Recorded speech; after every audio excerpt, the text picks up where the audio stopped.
Thank you, Inold. Thank everybody for coming here to the AiTech Symposium. I'm going to be talking to you about morality, uncertainty, and autonomous systems. And the message I wanted to give you that uncertainty can be a driving force to meaningful human control. This project is developed in a collaboration with Katala Jonker and Jeroen van den Hoven.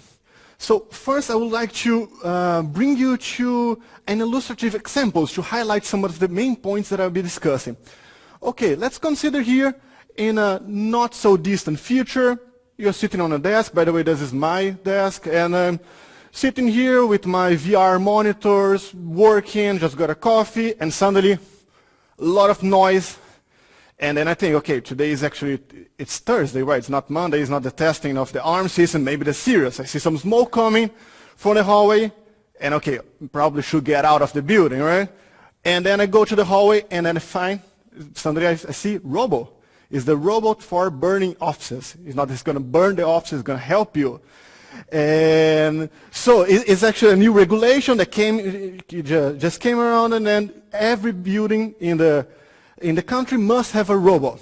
Okay, but robot main goal is like to support the fire emergency evacuation. Okay, so what can it do? It can guide you to the shortest and best exit route.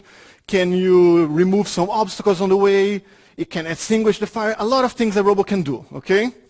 We can definitely can think about a lot of other things too. But what do we want robot to do?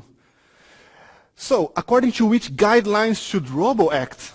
It was brought on the previous talks a lot of different ways. So we don't want also just to embed some specific rules. We want that a robot should act according to some values, to some norms that plays a role in our society.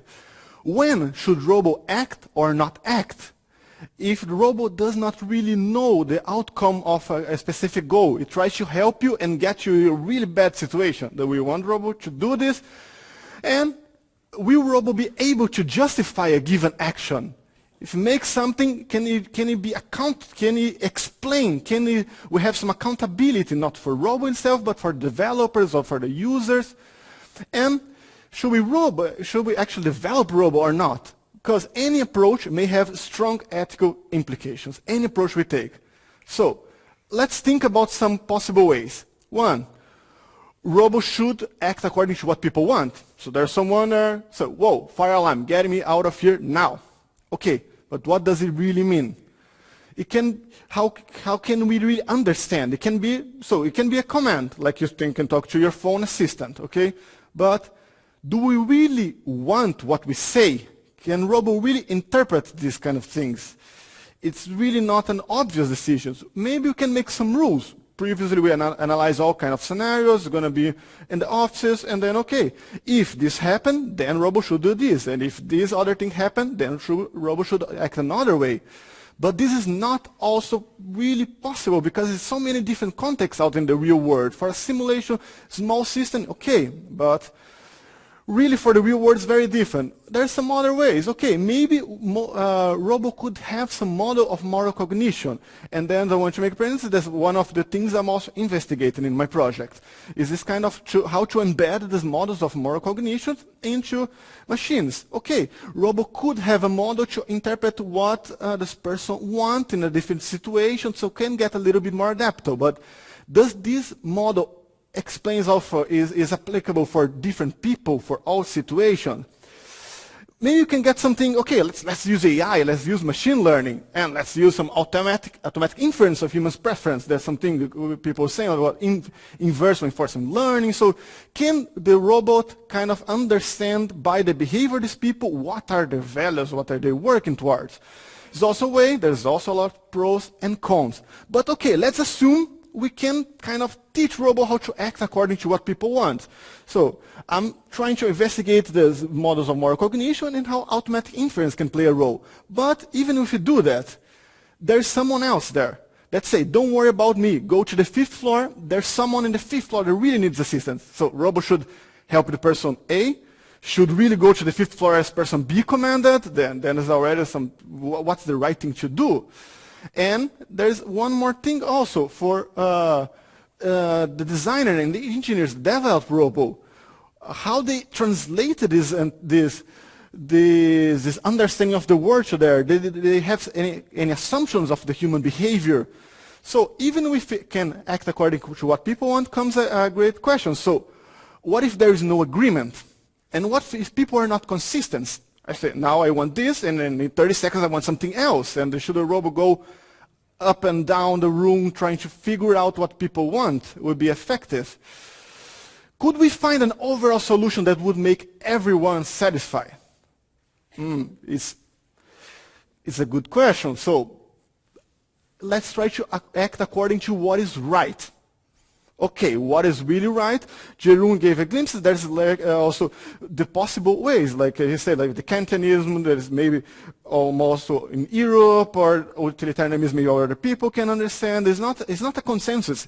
I'm pretty sure even in this room we will not find any consensus in any different situations. But let's assume we go for utilitarianism. It's a consequentialist theory. What does it mean? It's the final consequence of an action that really matters.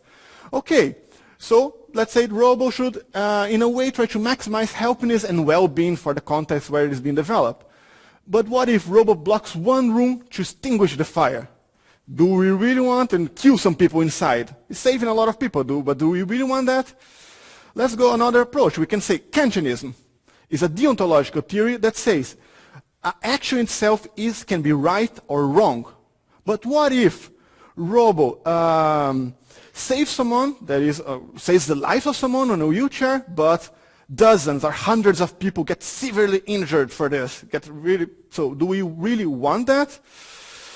Okay, so how to act on this? There's also some things I've been working on my research project also to understand is what's the way, how to move given this normative as this moral uncertainty. One, pick and choose. Choose an ethical theory that you want to go on. Talk with all stakeholders involved, agree, okay, we're going to go to this utilitarian approach, okay, and go for it. You have pros, and you have a lot of cons there. Another possible way is to consider multiple theories. If you consider several theories that may have a relevance, that people have a degree of credence on that, you could, if you think about a parliament, you can combine these views. Different political views is not that always the majority wins. It's also about trade-offs for specific situations. Okay, so robots face a lot of uncertainty. State space, what is the context of the word? What is the consequence of an act? And what is the right thing to do? So a lot of uncertainty, but how can we move on? So I'm going to just connect back, right, to Filippo's talk, to the tracking condition for meaningful human control. It says that an autonomous system should respond to the relevant moral reason of the relevant humans and the relevant factors in the environment in which the system operates. Okay, there comes a lot of questions. What are the relevant moral reasons? Who are the relevant humans? And limit to think. So, what should I do? What should robot do? What should any autonomous system do in this kind of situation? And what is the right way of thinking or of reasoning? And this is actually thinking about thinking or reasoning about reasoning. This is called meta-reasoning. Meta-reasoning, so, is how an agent can select its computations without knowing previously what the outcome. If I can just try to connect back a little bit to my illustrative example, let's say, okay, we have fire situation. Robots say, okay, what should I really do? I'm not sure. And then there's a lot of people that have a lot of strong opinions on that. Okay, you should do this, you should do that. Okay, but let's see. We have what the relevant people want, that we could try to understand due to some models of moral cognition. We can also try to automate inference of people's preference. We can combine those. What is the right thing to do? Also, we can combine those different ethical theories, different views, and what we want the system to do. It doesn't mean that we don't want the system to act in all kind of situations, all kind of actions. And this, I don't mean that the autonomous system should be able to decide by itself all the time. It should have a lot of human interaction, human evaluation, and so fallback system in a specific sense, so that can lead to a more safe approach to the development of such systems. And now I just like to conclude here, just bringing me, so Katolai and Jeroen here, and I would like to say, let's integrate, let's talk about possible way outs, let's bring some specific context where these kind of things can be applied. Thank you very much.